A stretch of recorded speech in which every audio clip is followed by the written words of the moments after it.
adding some detail to the ear. The first bit I'd like to do is that small bit that hangs at the bottom of the ear. You know the name of it. Using a flat, soft blended sphere, I create that shape. And then using the same sphere, I will just extend the groove behind it a bit more like that. It's very important to just know the shapes that you need to do rather than know the medical anatomic names for everything.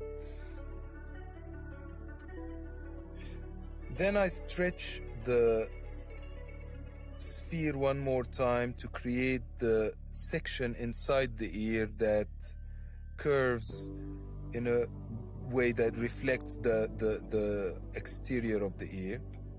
Using the back of the sphere, I sort of protrude it through like that. Again, switch off the soft blend to see better and then turn it on to blend better, if you see what I mean.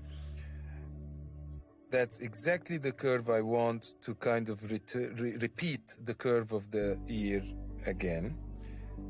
And now using a small soft blended sphere, I will create the whole of the ear, just like that, like I'm making a little cave inside the ear.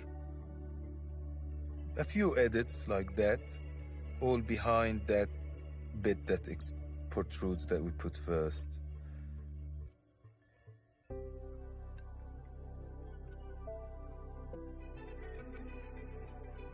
So did about a bunch of edits like that. So now I will use the cylinder to shape or carve the shape of the ear a bit better. So I'll flatten the top with a bit of soft blend like that. Every ear shape is different, so now these are kind of artistic license choices. Some people have very rounded ears, some don't, but I'm just showing that it's nice to mix some sharp edges or some flat edges with rounded ones. Always gives a nicer quality. Now this part that we've done before, I will use the sphere to create like a Y shape inside, and that is using the soft blend, gives you that sort of bit, and now you have the ear getting more detail. When you're ready, move on to the next step.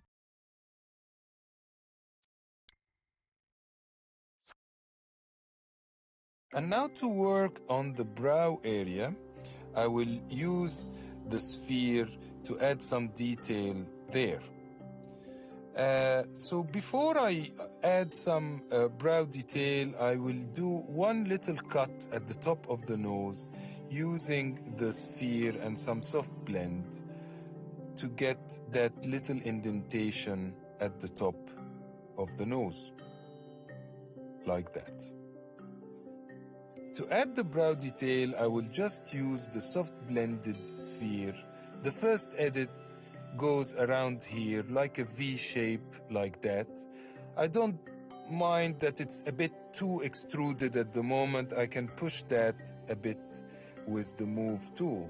I'll just put a long one on the side to round off the top of the brow and another long one here.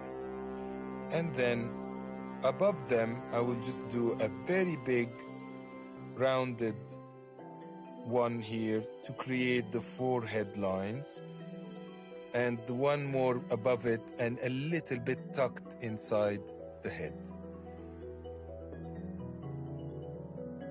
Now to modify them, I will use the move tool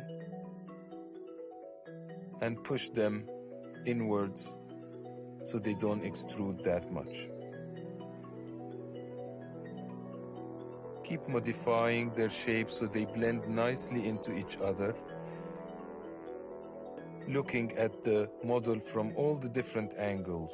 I find that sometimes looking at the head from the bottom makes you see the angles and the curves better.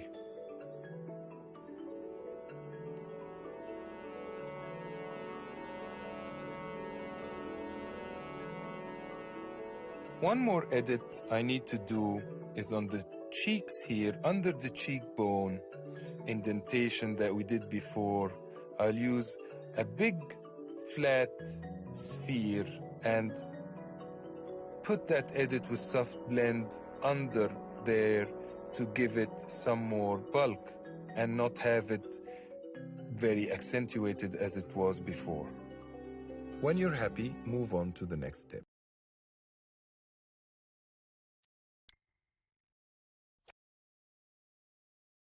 Now, to add some detail on the neck and torso section,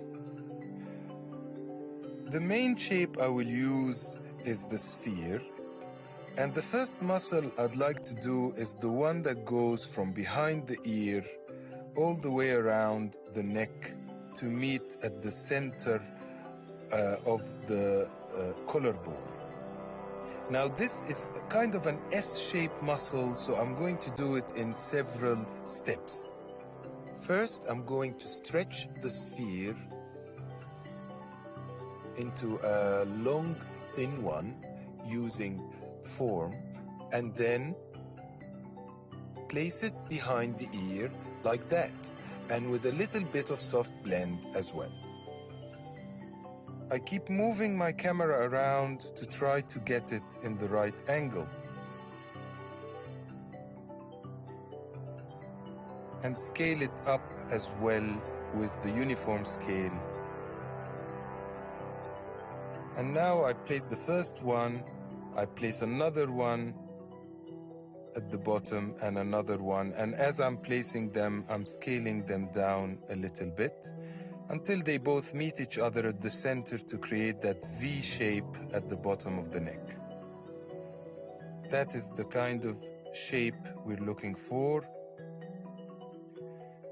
Now I'm going to bulk it in the center, as that muscle is biggest in the middle of its journey, with a bit of soft blend like that to blend it more.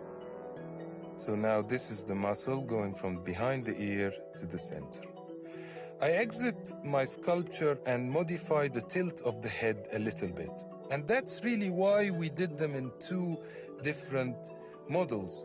To get the tilt of the head right in a sculpture is very difficult, and it's much easier to have it in a separate part so you can tilt it after the fact and move it to get the exact right head tilt. Once you have a good position, move on to the next step.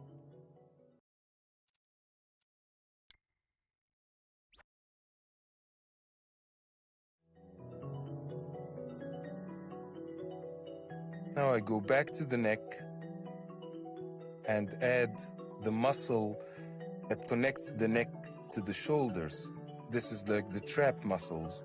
And I will stretch my sphere with a bit of soft blend and descend from the neck, slope towards the shoulder to create the slope arch like that.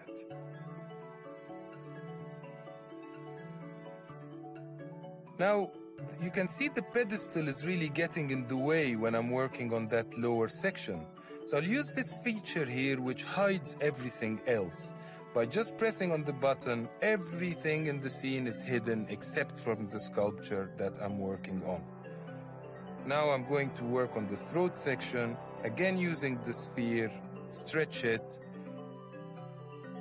and place a bunch of edits, one at the top and one at the bottom, sloping inwards like that. Now I turn on everything again, and I can see I've added that muscle in that awkward space a bit easier. Move it a bit with the move tool to the front to arch like that. That is the kind of shape I'm looking for.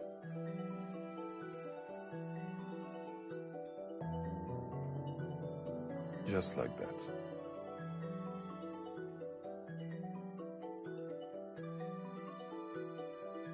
Now to do the collarbone, I will stretch the sphere into a very long, thin shape like that. And from that V shape that we did earlier, with a bit of soft blend, I'll place the first edit of the collarbone and then the second one. The second edit, I'll make it a little bit more horizontal than the first one, which climbs upwards a bit. They create that sort of shape, and then I will do almost the mirror image of that two edits on the back to describe the top part of the scapula bone on the back. These are the bits that we need. And now to connect the neck to the shoulder, a little bit of using the same stretched sphere to create that muscle and vein that goes from the throat outwards like that. We're not doing every muscle and every vein, we're just picking the important ones. Again, to flatten or to bulk up this trap muscle, I will add an extra edit here. And then turn and see the neck from the back, and to fill in that indentation or that gap, I will put that sphere with soft blend to fill in that space. We're not really doing all the anatomical information, but as you can see, just using a bunch of spheres, we have taken the neck and upper torso to a more refined result.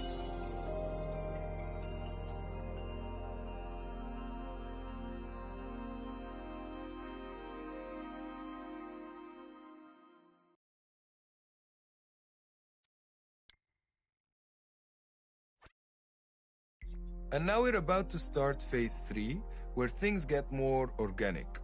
This is actually my favorite phase, because you can really express your own individual style. Here we go. And now for the third phase, we've sped up the video a bit more because we're focusing more on techniques rather than the step-by-step operations. Again, using the soft blended sphere, I will carve the top part of the nose and that section beside the eye that gives the eye a more the surround groove it needs.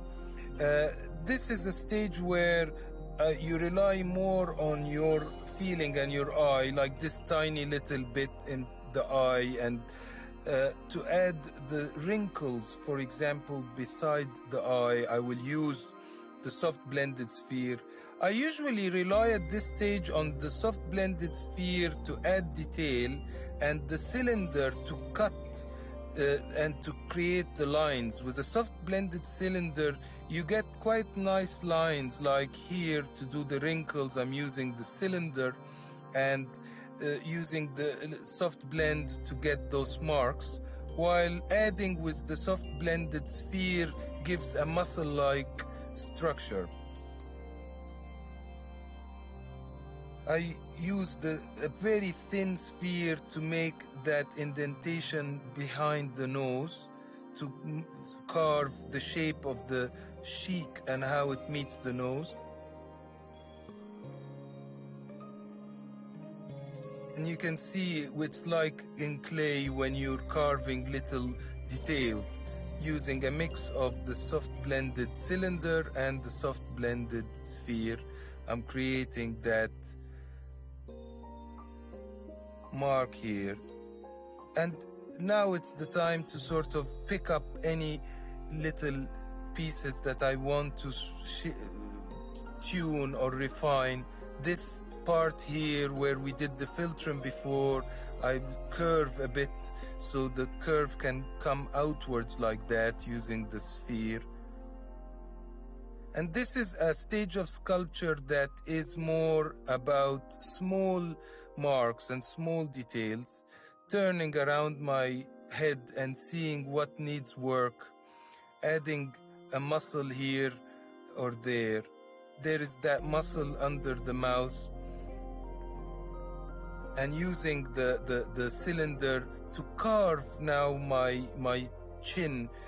It's nice in sculpture to not have everything grounded. It's nice to have that chiseled, faceted look. And you still keep the curves that you've created before using the sphere. But now using the subtract, I make accentuations and create these facets that give a nicer sculpture quality.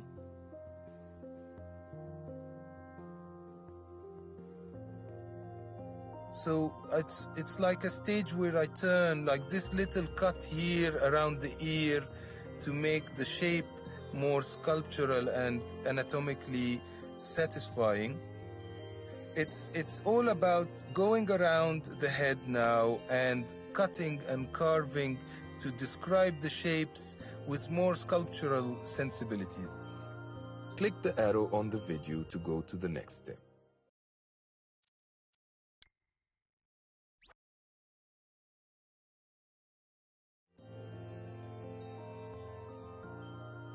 The eyelid that we created before using the 3 cylinders that we stamped, I can now do extra cuts on it to carve it.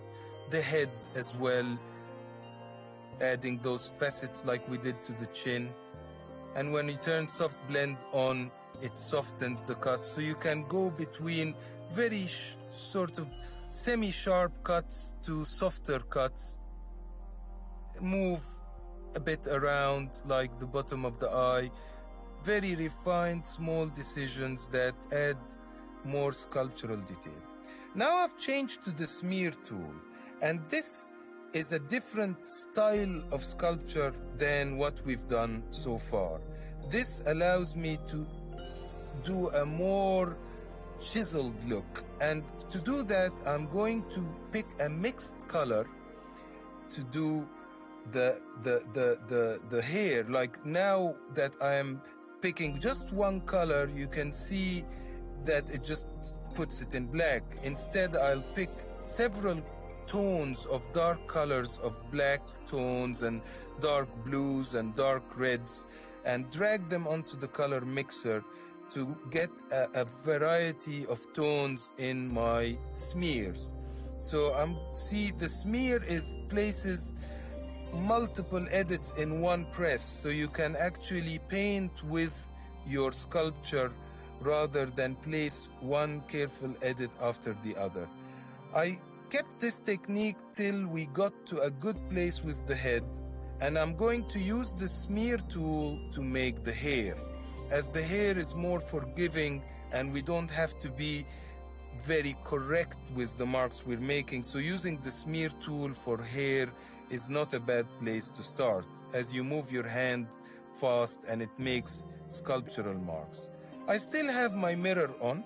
I've turned on the looseness tool as well, which is on my secondary motion controller, and it adds this fuzziness to my sculpture by pressing and twisting, and all the shortcuts I'm using are going to be written on the side of this masterclass. So using the loosened mark, and I'm using the smear tool now to create the hair. And as you can see, I'm still turning around my shape. Because I chose a mixed color, the color is not just coming out as one brown tone, it's picking different shades that I have picked in my color mixer. And I'm just carving around the head that I did before, making the marks of the hair, still using the mirror to do the first part, and not really worrying too much about getting the shape perfect because it's the hair. Now I'm going to turn the mirror off to get an asymmetrical design for the hairstyle, putting just different marks to suggest the shape of the hairstyle. And the nice thing about the loosening tool, which allows you to make your shapes more impressionistic and fuzzy, you can always tighten it again to do a tight cut like that, and then you can get a variety of texture. You don't have to have it all fuzzy. You can do a fuzzy mark and then a sharp cut, and between the techniques that you can arrive at, see here I am changing the looseness while I'm working to variate the texture of my model, using different cuts to form that hairstyle.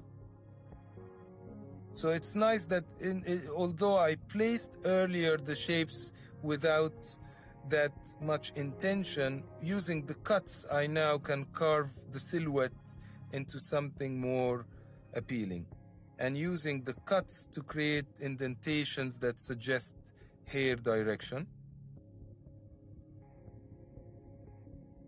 This stage you can spend ages and you can do the whole sculpture in that technique, but I thought to show it to you on the hair rather than doing the whole sculpture with it, just to get a taster of what that style of sculpture looks like.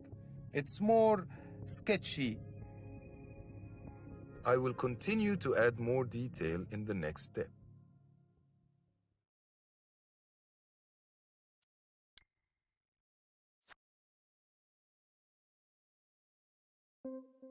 It's nice to zoom out and zoom back in to see what you're doing, and from a distance. Now I picked the spray paint tool, which allows me to paint my model after the fact without adding any sculptural form. You just pick the color and then you paint over your sculpture. I'm going to use this and I'm going to soft blend it using the same soft blend button and gesture from before. I can soft blend the color instead of the form. And I'm going just to choose different tones of color to paint my head and put some dark parts in the dark sections. It's always nice, even though we have light describing all the shadows, it's nice sometimes in the areas of grooves to add darker tones in them.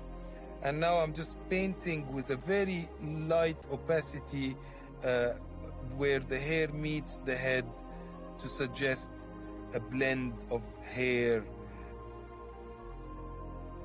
onto the skull, onto the head. And the thing I'm going to do after that, this is just color, and I can pick color from my object, which I'm doing now. I'm using the color picker, and it allows you to pick colors from the scene as well as mix them. That's one of its perks. I'm also painting looseness on my model. So even looseness is a parameter. You can pick the looseness tool and make an area that was initially sharp more fuzzy after the fact as well. So you can use that technique to do facial hair, for example. First, I'm going to color the beard section with low opacity green or greenish brown. And you can decrease the opacity of your marks so they don't appear in full opacity. That helps you get more of a blended color. So I'm first painting the beard section or the stubble section with that color. And then get the looseness tool and dial up the looseness. And when I paint over the model, it gets a bit more fuzzy in this area, giving a suggestion of stubble.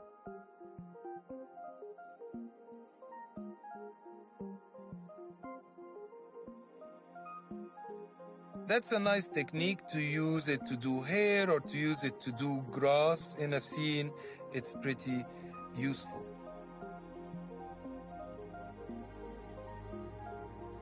Going between painting and this side of the model is appearing more green because there's a blue light hitting the face, so that's what makes it look a bit greener. Click the arrow on the video to go to the next step.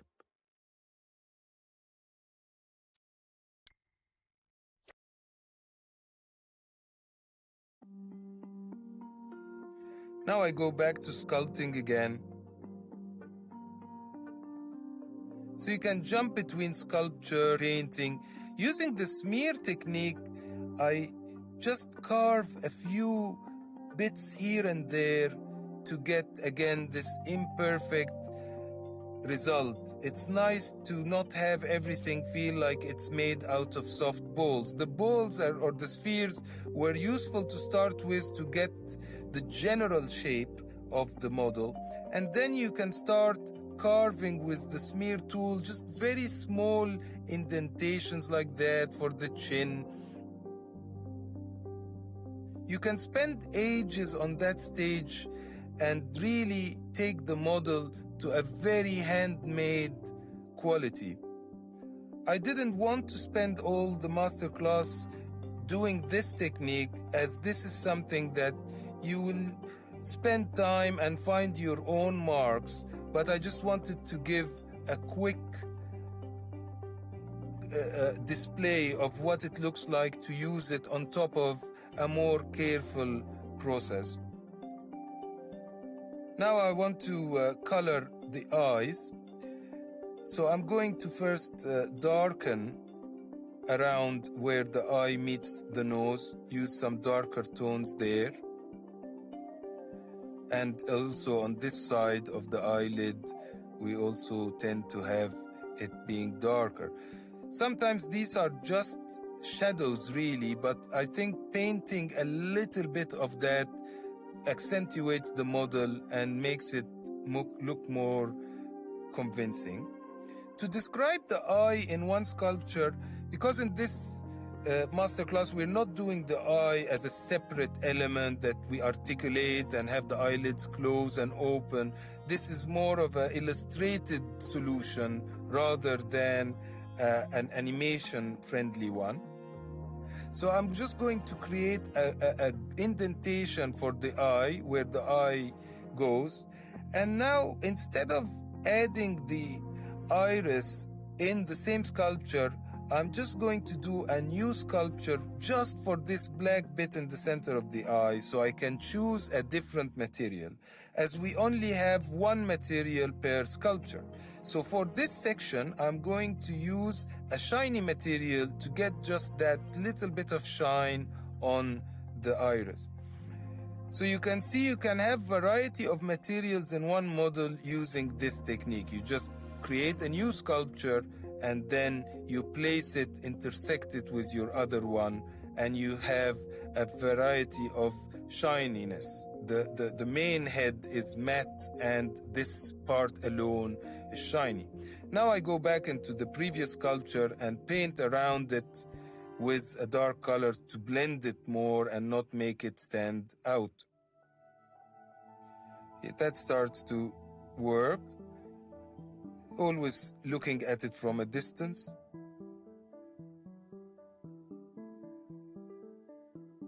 Once I'm happy with it, I take a copy of the sculpture that I did using the clone tool in assembly and I copy it back in the sculpture again to color around and blend it with the sculpture. There you go. We've got shiny eyeballs here, or shiny irises that have a little bit more of a convincing result. I will continue to develop this area in the next step.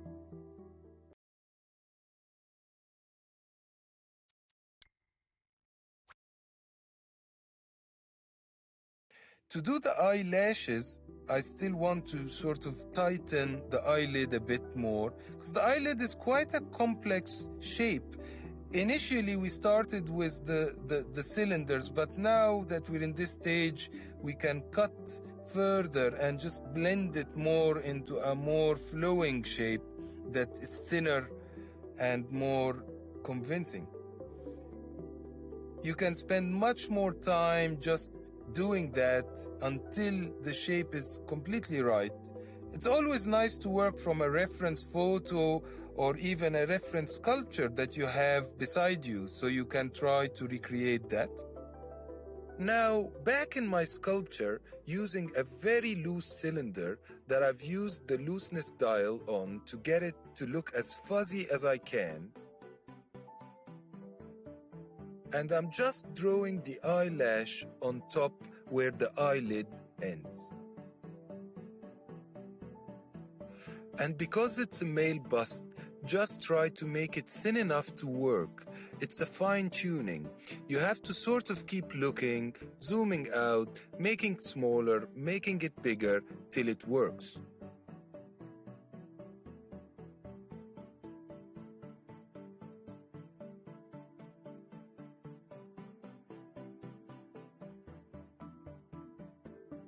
Again, using my mixed color to do the eyebrows, using the same technique we used in the eyelashes, very loose, and it's because within the sculptures you can have the varying looseness that we used in the hair and the stubble. Now I'm adding those very small stretched cylinders with looseness on to give that result.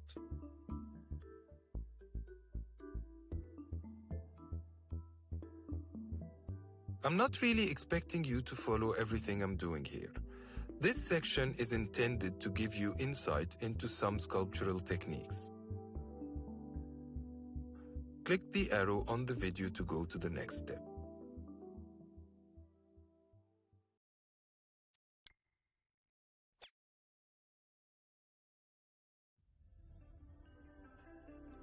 Adding and cutting and carving the shape can go on till you really get to a very high level of detail that finds the right balance between the detail of the head you want to do and the sculpture stylization. Sometimes you will want your sculpture to be very soft and all realistic, or you want it to be very faceted and stylized. At some point, we will have many different sculpture and art classes to talk about stylization and techniques. The bottom part of the eyelid is much smaller than the top part, just enough to describe the shape of the eye, and it's towards the outside rather than it going all the way to the inside.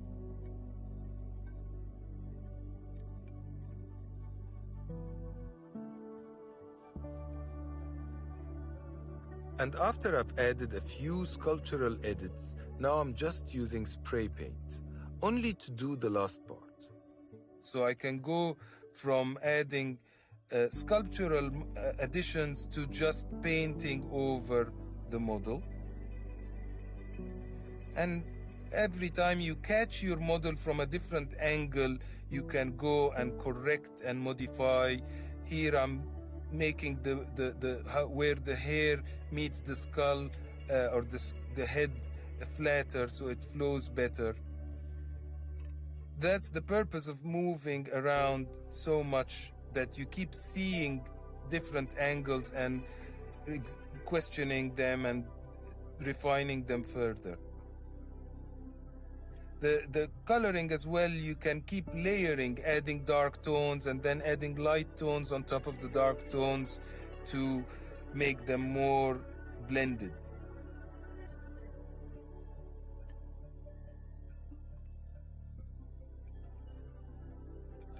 Here I'm just adding the muscle that makes the indentation of because there's a muscle that comes on top of the eyelid. The eyelid isn't that big. We do the eyelid huge first, and then in the very end you cover it with that muscle that goes on top of it. And you can do that technique of softening areas as much as you like. But that takes our model to a more refined result and shows you a very quick insight into some more techniques that are useful to see. Now I will show you how to save your work from this scene.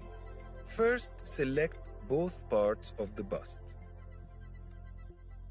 Then open the assembly menu and hit Group, which is in the context menu. Now, with the group selected, click Save as a new creation in the context menu and follow the instructions.